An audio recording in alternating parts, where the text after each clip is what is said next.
মানুষ যখন ইফতারি করে 5টা ভুল এমন করে যে ভুলের জন্য মানুষের রোজার ফজিলত, সওয়াব, মাহাত্ম্য, সিগনিফিকেন্স নষ্ট হয়ে যায়। আমরা 5টা শুনবো যাতে করে আমাদের কারো এই ভুল না হয়। রাজি আছেন তো সবাই ইনশাআল্লাহ?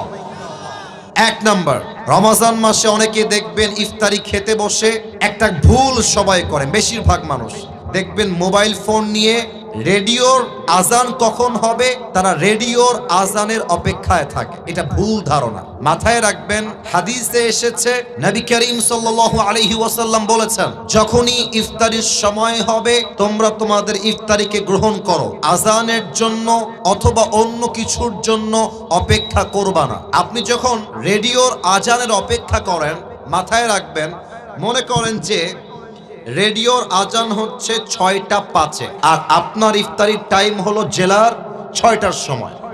এখন 6টার সময় ইফতারির টাইম হয়ে গিয়েছে and you are waiting for the azan of radio. রেডিওর আজান দিলে আপনি ইফতারি খাবেন। তাহলে আপনি যদি রেডিওর আজান অপেক্ষা করেন, আপনার ইফতারি 5 মিনিট পিছিয়ে গেল, তাহলে আপনি নবীর সুন্নাহ অনুযায়ী টাইমকে মেইনটেইন করতে পারলেন না। অতএব এখন থেকে নিয়ত করে রাখেন, ইফতারির যখনই টাইম হয়ে যাবে, যেখানে যেই জেলায় যেই টাইম, ওই টাইমে ইফতারি খাবো। আজান দিলেই খেতে হবে এটা কোনো শর্ত নয়। আল্লাহ সবাইকে রাইট টাইমে ইফতারি গ্রহণ করার তৌফিক দান করুক। পড়েন সবাই আমিন। 2 নাম্বার মিস্টেক অনেকে করে, এটা বলতে গেলে আবার অনেক যুবক চিৎকার দিয়ে ঠিক বলে উঠবে, একটু ব্যালেন্স করে ঠিক বইল। কিছু ছেলে পেলে আছে সামনে ইফতারি রাখা, জান তুমি কি দিয়ে ইফতারি করবে আজকে? ইফতারি সামনে রেখেই চ্যাটিং করে।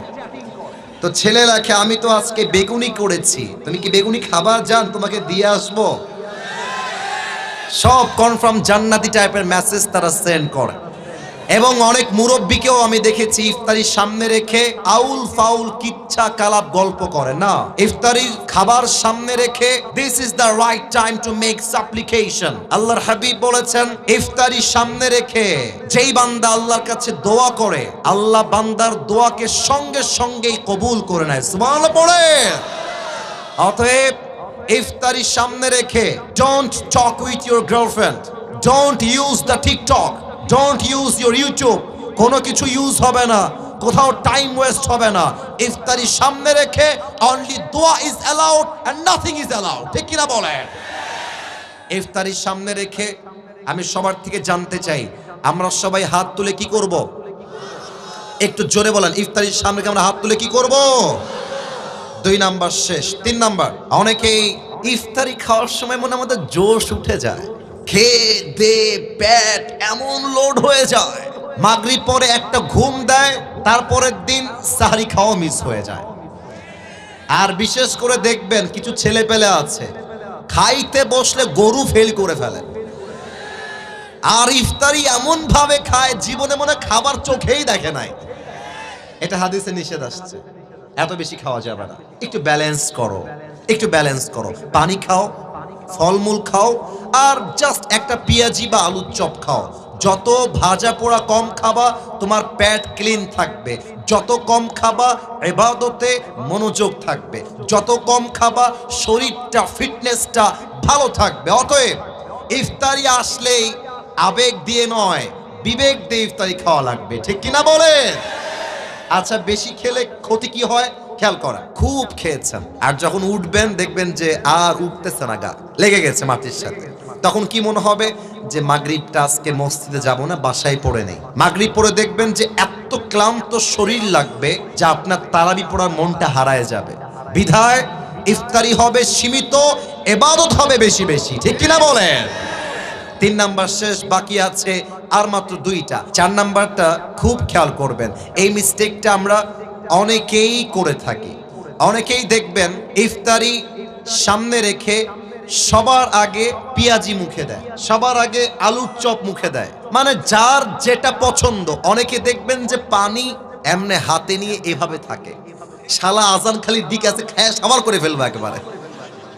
আজান দেওয়ার সাথে সাথে পানি এমন খাওয়া খায়, অন্য কোনো কিছু আর খাইতে পারে না। না, এটা নিয়ম না। ইফতারির নিয়ম হচ্ছে, সুন্নাহ নিয়ম হচ্ছে, প্রথম খাবারটাই হবে খেজুর দিয়ে। সুবহানাল্লাহ পড়বেন না আপনারা সবাই? তাহলে আমার সঙ্গে উত্তর দেন, ইফতারির প্রথম খাবার আমরা শুরু করব পেঁয়াজি দিয়ে, আলুর চপ দিয়ে, না খেজুর দিয়ে? 4 নাম্বার, খেজুরটা মিস করবেন না। 5 নাম্বার, অনেকে অপেক্ষা করে রাত কখন হবে, কালো আকাশ কখন হবে। এটা ইহুদিদের কাজ ছিল। ইহুদিরা আকাশ কালো না হওয়া পর্যন্ত ইফতারি খেত না, এটা ওদের সিস্টেম। আমাদের সিস্টেম, ইফতারি হয়ে গিয়েছে, কালো আকাশ লাগবে না, মসজিদে আজান লাগবে না, ইফতারির টাইম হয়ে গিয়েছে, আমি সঙ্গে সঙ্গে ইফতারি গ্রহণ করব। ঠিক কিনা বলেন? আল্লাহ সবাইকে এই 5টা বদ আমল থেকে বাঁচার তৌফিক দান করুক। পড়েন সবাই আমিন।